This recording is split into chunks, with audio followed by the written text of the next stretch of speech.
There's a series of races known as the Spartan races. And the Spartan races is this races where you run anywhere from 3 to 31 miles. But unlike the normal marathon, you just don't run and continue to run until you reach the particular destination. In these Spartan races, you have these various different obstacles along the way. And you must complete the various obstacles so that you can complete the race. So for example, you may have an obstacle like a bucket full of rocks, and you have to carry this bucket full of rocks down a hill, then back up a hill. They have this javelin-like throw that when you throw it into a haystack, right? They have this big old ball, metal ball that you have to pick up and carry to a certain distance. And I'm carrying like that because that's basically how you end up looking as you're carrying that big old ball. There's these walls that you have to climb. There are the ropes that we used to use in gym class, climb up that rope. All of those various different things are different obstacles that you will find along the way. But let me show you a video that'll talk better than what I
Why are you shaking your head, man?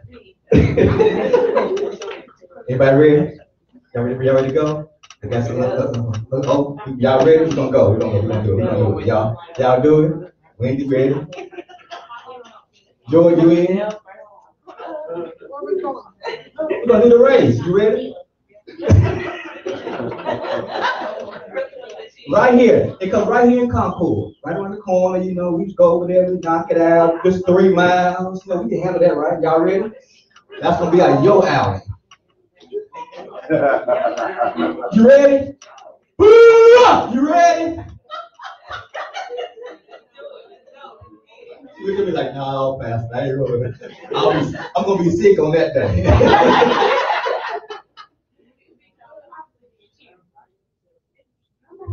See, these are our cheerleaders right here. During the kickball game on yesterday, Kayla's out here cheering. Ooh, yeah, she cheering. She wasn't gonna get those Air Force Ones messed up, but yeah, I'm just gonna cheer. Okay, Teresa, that's it. But she cheered and she held the cell phone. She cheered and held our phones for us. Amen. So you gonna cheer, you gonna cheer. So listen, as you can see in that particular video, these races require a tremendous amount of endurance. And not just that cardiovascular endurance, but you need that type of endurance that's going to give you the strength to succeed at each and every obstacle. You're going to need some upper body strength. You're going to need some core strength. You're going to need some strength in those legs in order to endure. But here's something else that I learned about this one. You need mental endurance as well. Because around mile 1.5, when you come to that next obstacle, it's extremely tempting just to run around the obstacle. I'm already a little bit tired. Now you want me to climb up this wall. I'm already tired. Now you want me to climb up this rope. That ball, like it may weigh 60, 75 pounds. You want me to pick that thing up and carry it down there? No, bro. It's the mental endurance. Not just the physical, but the mental endurance will get you. And does that not sound like life? Yeah. That in order for us to succeed at the things of life, in order for us to accomplish our particular purpose, to walk in the things of God, to be the people that He has created us to be, it requires endurance. Amen. To deal with the various different trials and tribulations of life. When the enemy kicks in your door and begins to tear your life upside down, tear everything apart, it requires the mental endurance. When the doctor says there's nothing else they can do, and you don't know where to turn, it's the mental endurance that allows you to hold on. When you got more money going out than coming in, and you look around at these babies who are dependent upon you to put food on the table, send them to cheerleading camp, send them to their various different practices. They don't understand why they can't participate. It requires endurance.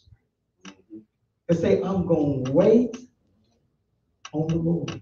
Amen. I'm going to have enough faith to stand right here and wait on the Lord. In my mind, I want to quit. In my mind, I want to throw in the towel. I just want to start complaining and whining and crying about the issues. In my mind, I know I can go get a little side hustle and do some of the things I know I can do. Some of that stuff I used to do before I gave my life, I can still go back and do some of that stuff. But it takes the mental endurance. Yeah. Let's say I'm going to trust in God. I'm going to stand on my faith. Amen. And you, all of y'all, listen, I want to congratulate you for having mental endurance. Amen. The mental endurance, the mental strength that it took to make it through 2020. Amen. 2020, a year like none other. I mean, we found ourselves in the midst of this COVID-19 medical pandemic that turned our lives around, put us on lockdown, and created all this uncertainty in our minds. Then as we were going through that, we got to the summer and we found ourselves in this racial pandemic. With some of that stuff that some of us thought was gone. They pulled back the curtain. They opened the closet door. And some of that stuff that we had been trying to bury back there began to find its way out. And we found ourselves dealing with not only a COVID-19 medical pandemic, but now we've got a social and racial pandemic going on. Yeah.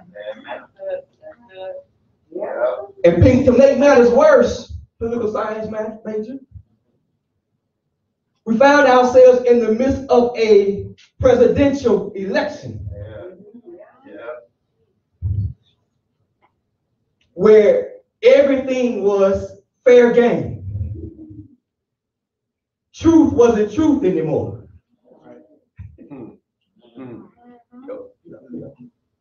Issues wasn't front and center. It wasn't about the issue. It was about attacking one another. If you don't believe like I believe, there's something wrong with you.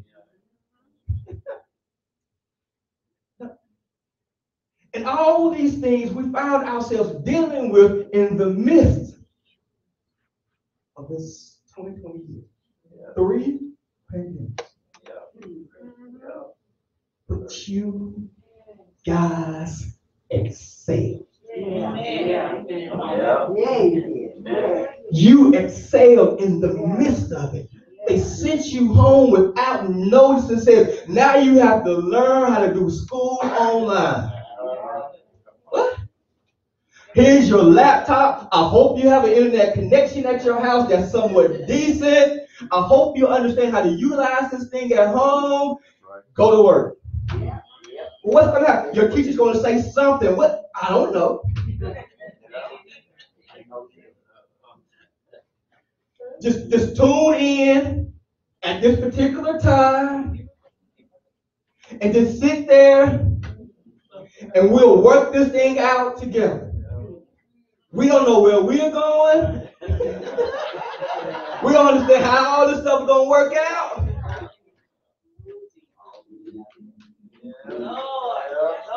Those of us who were participating in extracurricular activities, baseball shut down, basketball shut down, football shut down, legal classes shut down, dance classes shut down. Help me out. What else y'all got?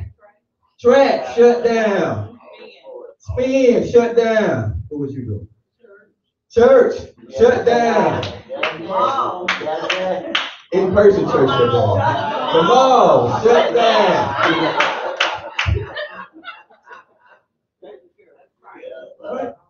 All of our activities were shut down. But even in the midst of that, you excelled. You got in front of the computer, you figured it out. You made the adjustment. You learned how to listen to a teacher talk for 25, 30 minutes when you couldn't see. You learn how to be self-motivated, how to drag yourself out of the bed, make up the bed somewhat decently because your computer's sitting here, you got to be in class, let's put a shirt on. You have to put no pants on, let's put a shirt on. Makeup, whatever you're going to do. Put your stuff on and get ready to go to class. You have to do your homework. And there's no teacher right there sitting on top of you saying, Johnny, do this. Mary, do that. You got to get that stuff done on your own, right? Because the teacher's not there, readily available for you. But you excel. And we say, we want to celebrate you. So parents, can y'all help me? Can we stand up? Can we stand up and give our children a round of applause?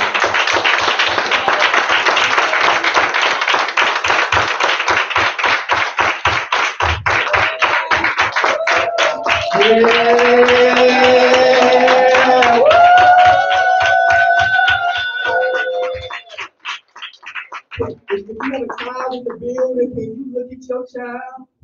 Tell your child, I love you. I'm proud of you. Give them a hug. Give them a hug. I have to go to mine. Get that Facebook.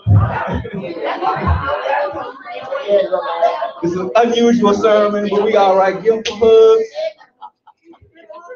Elijah, give me some hugs. You did it, brother. You did it, brother. Give them some hugs. They deserve it. Come on, say that to your hug. Come on, Lisa.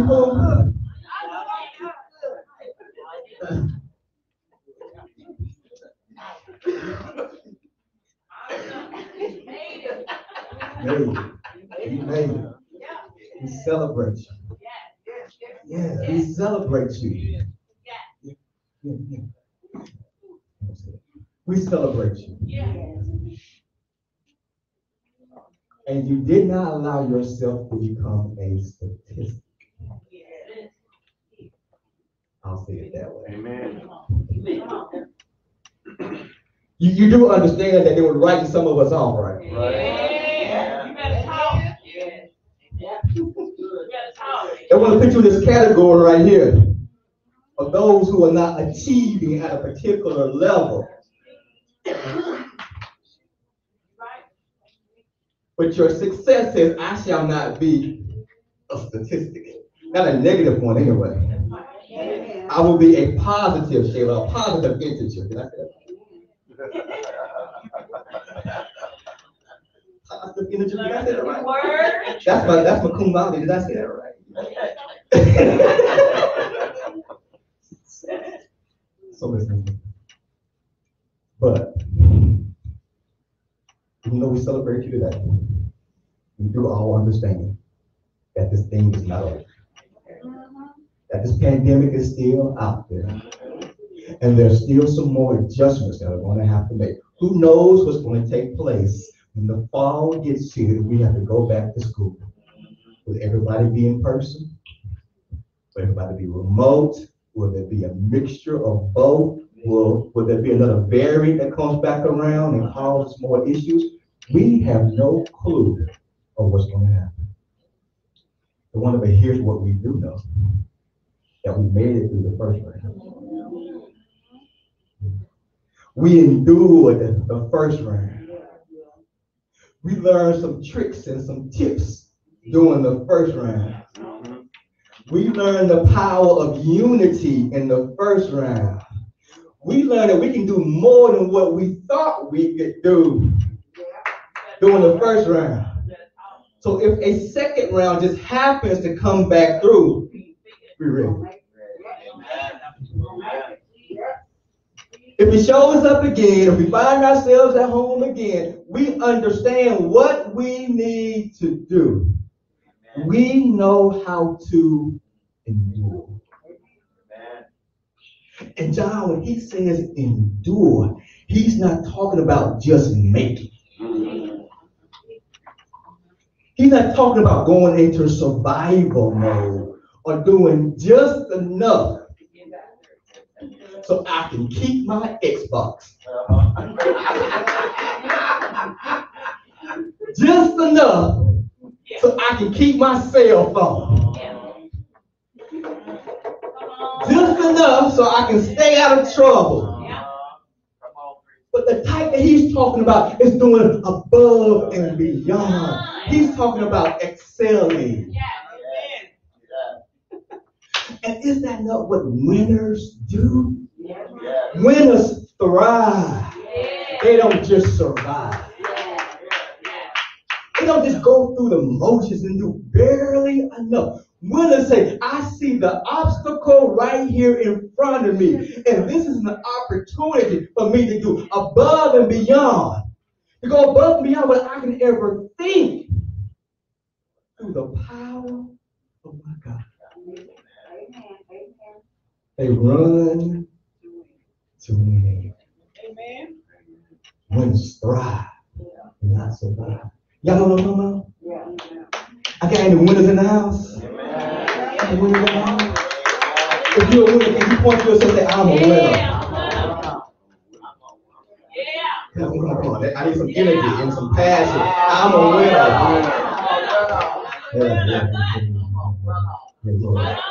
Tell that negative voice in your head, I'm a winner. Tell Satan who's trying to tell you ain't no winner, I'm a winner. Tell that hater in your school, I'm a winner.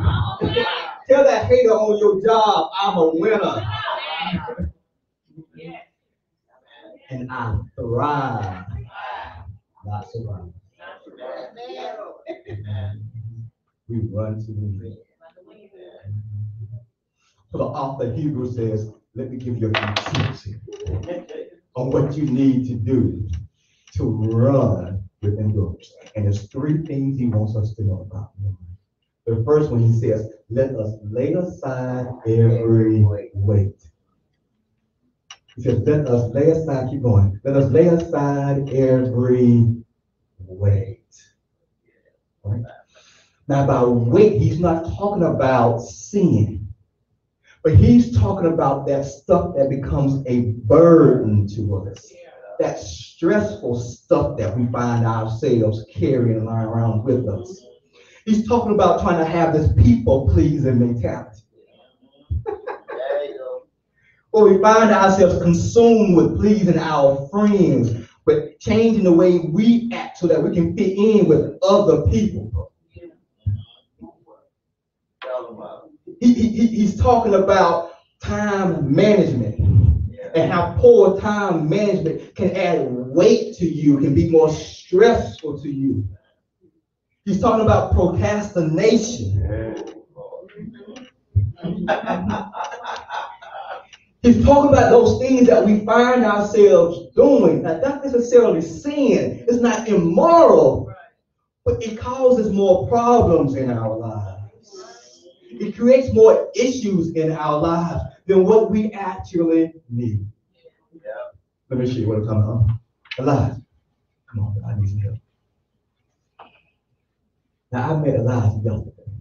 And Elijah is a cool dude.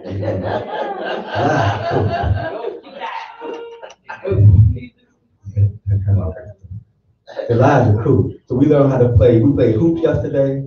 We played football yesterday. And Elijah, who team won? Who team won? Basketball. We won. Yeah, man. So we win. We got to say it loud. We won. Yeah. Blake, that's your hand. You didn't wait so time wasting your hand, didn't you? We won. But one thing I learned about Elijah playing kickballs, he's pretty fast. Pretty cool. Now, Elijah, we ain't got a lot of room, but can you show them how fast you are? Can you kind of run in place right there where you are? Just run in place. Come on, show them how fast you are. There you go. There you go. All right.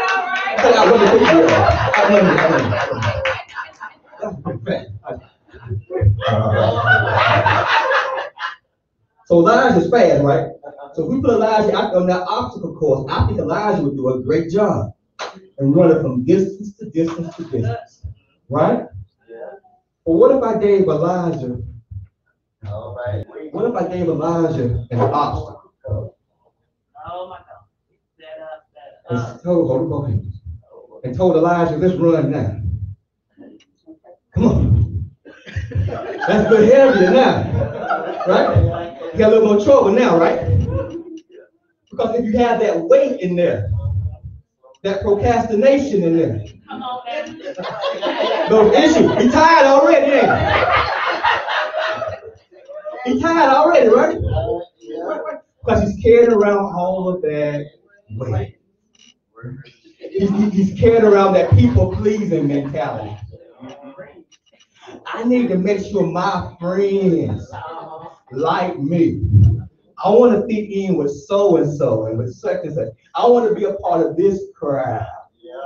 Right?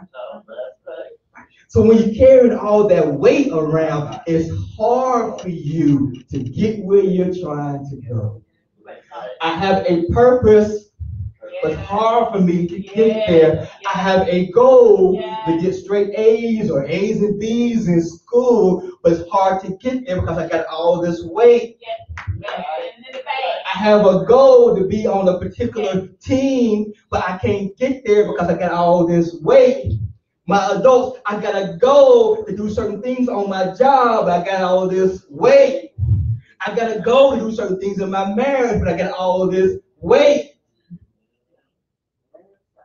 But what if we took some of that weight out? This is what he's saying. Lay aside the weight. I bet Elijah can run good now. They get him. He can run. Why? Because we got rid of the weight. That's right. Can y'all give Elijah a round of applause?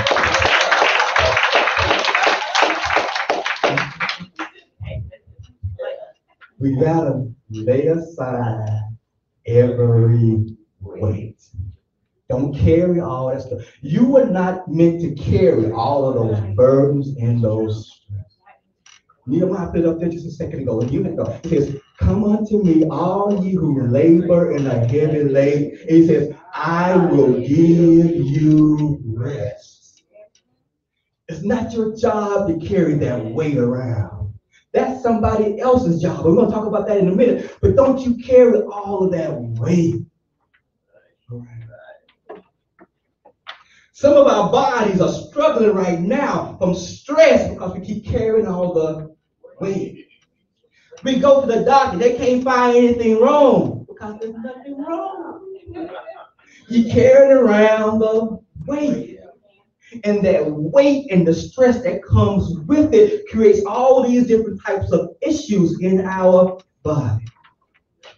Put on this side, I'm going to say this way. Some of us keep changing our diet to deal with blood pressure issues.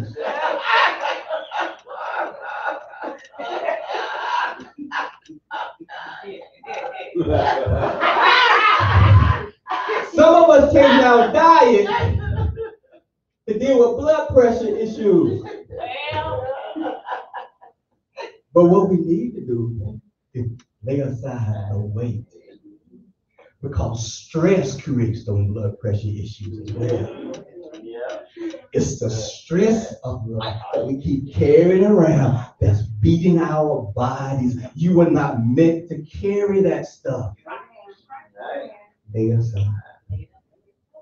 Number one. Number two, there's the weight and the sin which so easily entangles us or distracts us. He said, lay that mess that you're doing, that you know you have no business doing, lay it aside.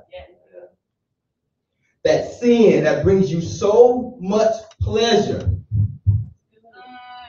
that you're yearning for, that your mind yearns for, your body yearns for. You feel like it makes you and it completes you. He says, lay that mess. That's good. That's good. And listen, we're not trying to beat you up because we all have our particular temptations. We all got these sins that we're dealing with. So what he's saying is, put that sin to the side. Don't carry that sin around. Don't keep doing things just to satisfy your fleshly desires.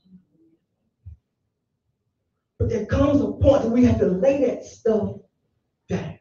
Amen.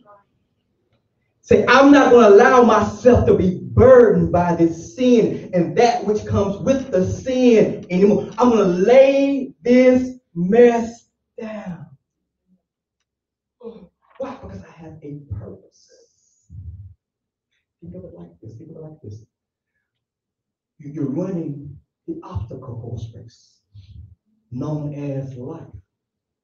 As you're running the race, there are already going to be some obstacles on the course. Things that you didn't put there are going to find their way to your particular lane on the track, to your area, right? But here's the issue. We find ourselves adding additional obstacles to our course with sin. When we do things that we have no business doing, now a course that started with 10 obstacles finds itself with 15 obstacles. And now I find myself struggling mentally to endure to deal with the issues of life because I'm adding my own obstacles to my course.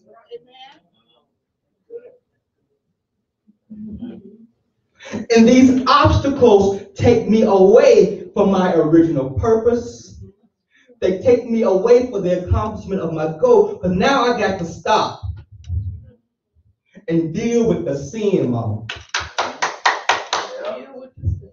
Now I got to stop and deal with the repercussions of that sin.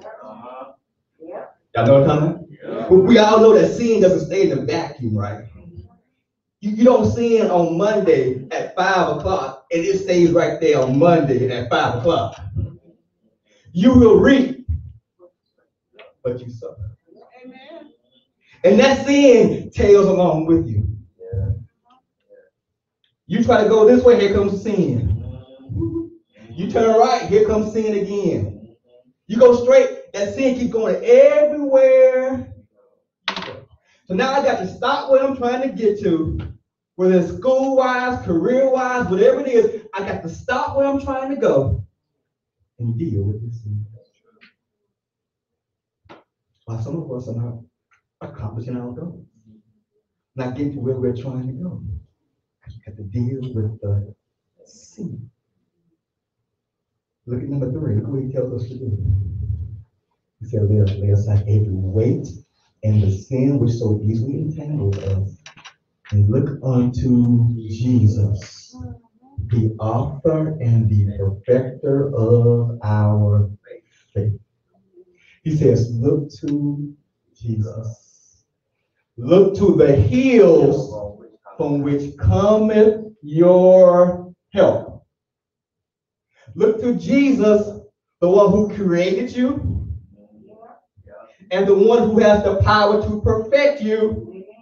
Look at him, the bright and morning star, the lily in the valley. Just look unto Jesus, the bread of life, the living water.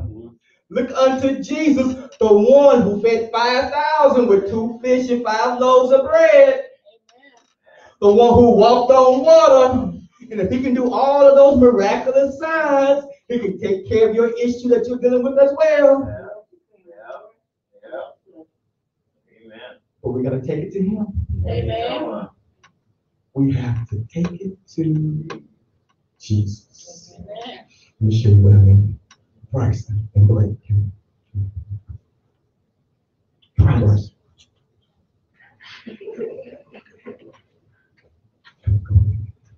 And these are my 2 super duper athletes. Come on inside, Bryson. So just imagine they're running the obstacle race. They're running the course, right? And here's one of the rules when you're running that race. That if you can't complete an obstacle, you have to do what's called 30 burpees.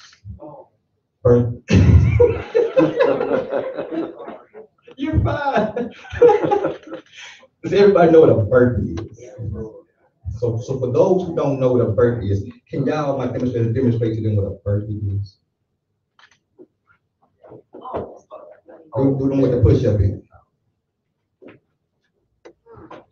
All right, that's good right there. That's a burpee. Right. So now, for those of us who say, well, when I go run the race, I'm just going to run around the obstacle, or I'm just not going to do that particular obstacle. This is what you have to do if you don't do the obstacle. 30 burpees. And these things in every part of your body. You saw push-ups, upper body. You saw squats, lower body. And there's something about when you go from one level up, it just sucks your wind out of it. You got it. I ain't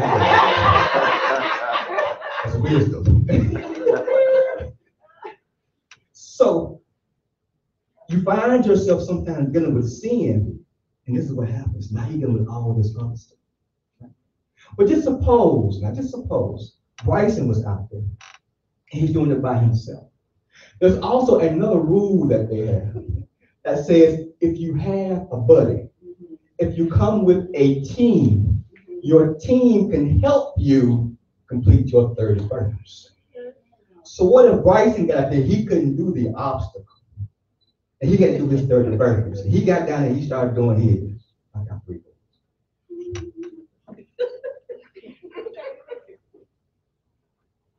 2,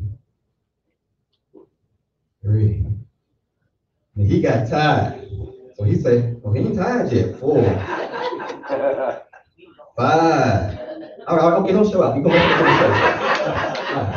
it. You missed another point. You have to do something. But then look, he gets tired. And so he looks to Big Brother and says, Can you help me out? And big brother starts knocking some out. So we're on 6, 7, 8, 9, 10, 11. Then he gets tired. Then he calls on big cousin. I think big brother got it.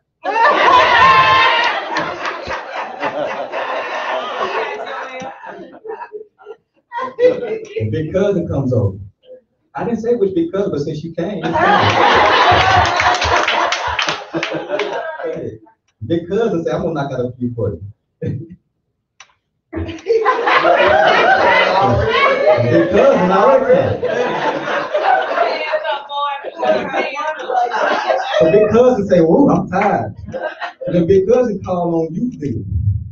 And youth leader, y'all help me count. We keep going. We have 14. Come on, youth leader. Yeah, you don't know who he is. We have 14. So.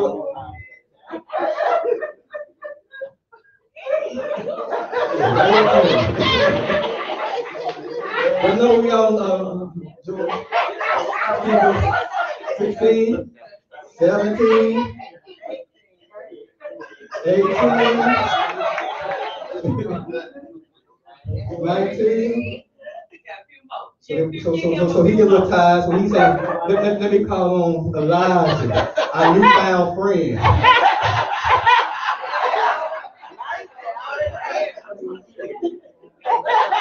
Elijah's super duper here.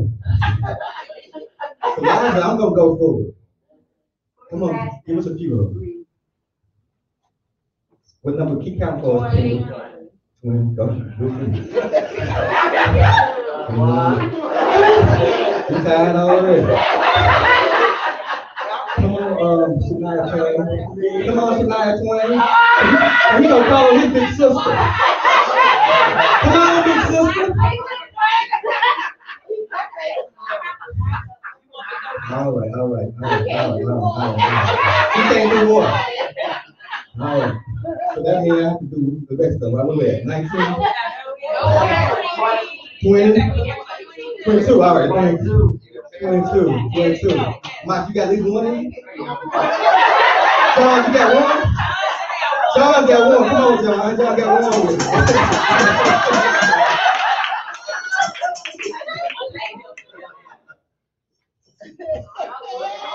John got one. Come on, Wayne. You got one, right?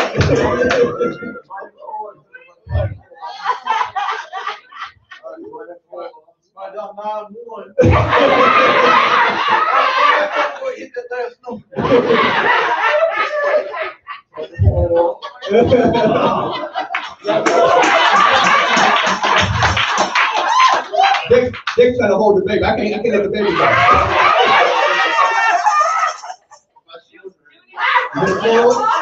You got one in you? This person, no. Huh? You got all the weight. I got that one. Come on, Janaya. Janaya gonna represent the women. What number we on? 24. Go ahead, Janaya.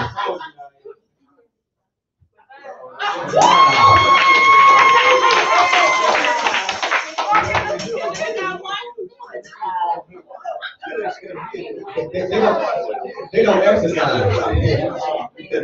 They don't do that kind of stuff. They told me plainly yesterday, we don't do all that kind of stuff. So she got one. So I guess I do this.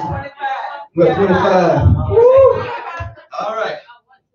That's endurance. That's endurance. All right.